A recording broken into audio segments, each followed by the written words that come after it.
Hey, everybody, welcome into the Quickie. This is something we're going to talk about today is, electric vehicles and basically the other side of the story of electric vehicles. And Keith and I, we talk about electric vehicles a lot, but we want to talk about the other side of the story, which is the impacts the electric vehicle market is having on our environment.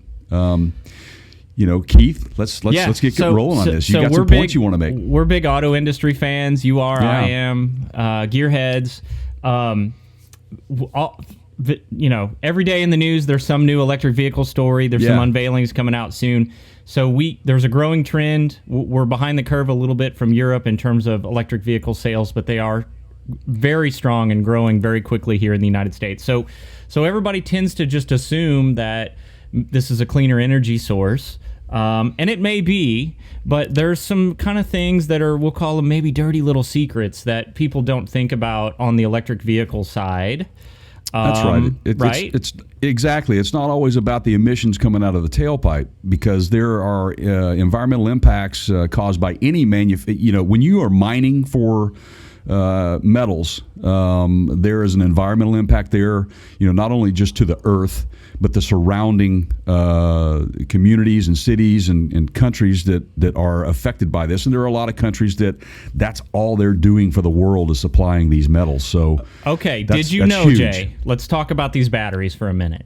Okay, right now the batteries that we're using in these electric vehicles are very similar to the batteries that you have in your electronic devices, like your smartphone or your tablet, your iPad, whatever, right? Your laptop. Lithium-ion. Yep. Yeah, lithium-ion batteries, so correct. That could change for all you haters out there that are going to correct me, but for now, they're very similar. So the typical number of cells used in your average Tesla runs somewhere from between 7 and 10,000 cells per automobile used in that vehicle. By comparison, your cell phone has typically one single battery cell. That's right. Tablets sometimes can have a couple. Power tools sometimes 5 to 10 cells. Yeah. But by comparison, if you're talking about mining of metals and that's right. These power cells have metals in them. That's how they store the electricity, right? You're mining an exponentially larger amount of metals for those electric vehicle or those EV batteries. So there you go. So there's just one point of consideration if you're talking about sort of environmentally safe practices for emissions and automobile regulation, right? That's right. And then, of course, there's the environmental impacts of the mining process. And the concern for that, is the unethical mining as well and sourcing from those countries. So that's why, Tesla has they have their own source within the U.S. GM and Ford and Chrysler are doing the same. They're working towards kind of keeping it, within the U.S. so that we're not going to those countries that have those resources for us available, but they're unethically mined. And so the human rights practices maybe aren't as good. Exactly, like the Congo, for example, is one of the those areas right there. So, but long term effect on that from the disposal aspect of it, Keith. Those impacts are huge as well, and that's where it's going to be. Looking to the future, how are we going to get our arms around these problems that are going to be existing? That's right. So if we're talking about disposal or recycling, basically anytime that you recycle one of these power batteries, you really can't use it again for a battery.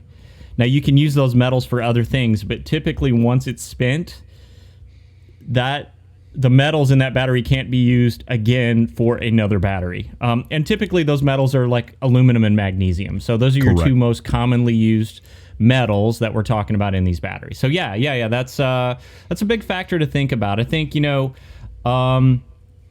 as the number of electric vehicles increase in the United States and the number of sales, we've got Ford looking into Rivian, and they've thrown money in Rivian's direction. And then we've got this new $9 billion. And we've got the new Mach-E or whatever they're going to call it that's right around the corner. And GM's said, hey, we've got 20 EVs or more on the horizon. So clearly this isn't going away.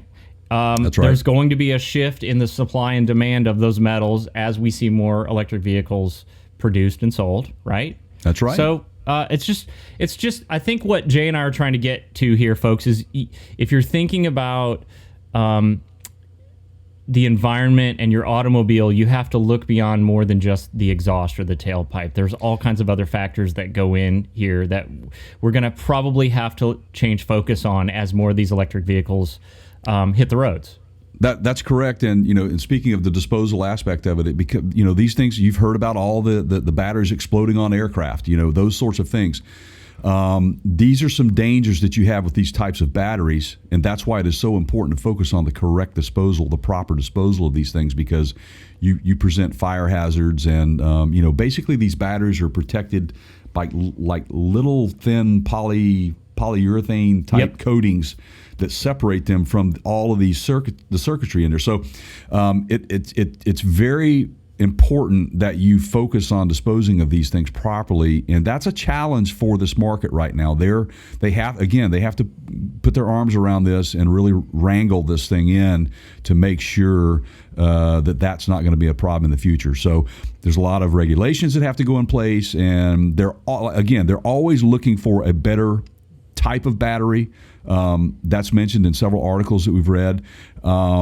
The one thing that I want to point out too is you're going to have that, we said this in the beginning of this, where environmental impacts because of mining of the alloys and shortages that are going to be coming down the road, because as this market increases, then you're going to have some shortages of some of these alloys. Could make the price of your cell phone go up. I mean, come on, man. They're already $1,000. That's right. How much more are we going to... Right. Right. I mean, exactly. But we were talking earlier, I brought up a point to Keith, is that, it could be too, though, that you're going to you may have a shift a little bit, maybe not so impactful with the environment, but the concern of, well, we're going to mine more and we're going to need more. But as you move from one technology to another technology, there's going to be a shift in that usage. And I explained to Keith that, modern day valve train components in an internal combustion engine, that would be a gasoline engine, or even a diesel engine. Okay. In any of those engines, and these mining Caterpillar earth moving and mining equipment utilize a lot of Inconel cobalt based valves, and then they have specific types of mating materials that are, say, like Trivaloy or Stellite hard facing to prevent wear of these components. So if you are going to all electric and you have less and less of these moving components, then you kind of have to subtract that usage and consider moving towards the battery production. So you're saying you may be using, if you're selling less gasoline engines, there will be less of a demand for the mining of those metals, and there's a little bit of a shift, and that's a good point, right? So I think so. Again, it's we don't know yet. We're not there yet. The gasoline engine has not gone away yet, and they are making strides in certain mating components and moving components that takes away from some of these exotic alloys such as cobalt and nickel, and so there's a shift there as well. So it's an interesting time that we're in right now, moving more and more into electric vehicles, but it's happening, and these are real-time problems that this market is facing right now, specifically the battery side of this thing. So, we've